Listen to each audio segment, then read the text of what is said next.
அன்பை கொட்டி ஆதரவு கொடுத்த அனைவருக்கும் மனமார்ந்த நன்றிகள்.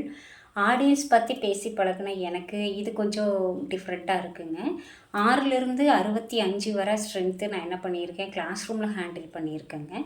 அதுபோக ஏதாவது ஃபங்க்ஷன் டைம் அப்படின்னு சொல்லி கேட்டால் 350 பேர் 400 பேர் அப்படி நான் என்ன பண்ணியிருக்கேன் அப்படின்னா ஹேண்டில் பண்ணியிருக்கேன். இது போக போக பழகிக்கலாம் அப்படின்ட்டு எனக்கு ஒரு கான்ஃபிடென்ஸ் இருக்குங்க. இது ஸ்னீக் பீக் 2ன்னு வச்சுக்கலாம். ஆடியன்ஸ் பார்த்தீங்க அப்படின்னு சொல்லி கேட்டால், எனக்கு காசு செலவழித்து என்ன பண்ணுறாங்க அப்படின்னு சொல்லி கேட்டால், நெட்டு கார்டு போட்டு பார்க்குறாங்க. ஸோ அவங்களுக்கு ஏதோ ஒரு இன்ஃபர்மேஷன் சொல்லணும் அப்படின்னு சொல்லி நான் ஆசைப்பட்றேன். அதனால் ஒரு புள்ளி விவரம் சொல்கிறேங்க. தண்ணீர் தான் 3ஆம் உலகப் போருக்கு காரணமாக இருக்கும், 21வது நூற்றாண்டை தீர்மானிக்கும் அப்படின்னு சொல்லி சொல்கிறாங்க. எப்படி எண்ணெய் 2ஆம் உலகப் போருக்கு காரணமாக இருந்ததோ அது மாதிரி அப்படின்னு சொல்லிட்டுங்க.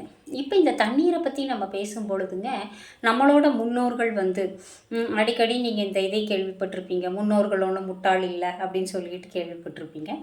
அந்த கான்செப்ட்லேயே தான் இது வருதுங்க. அவங்க என்ன பண்ணியிருக்காங்க அப்படின்னு சொல்லி கேட்டாங்க, 39,000 நீர்நிலைகள் வச்சுருந்துருக்காங்க.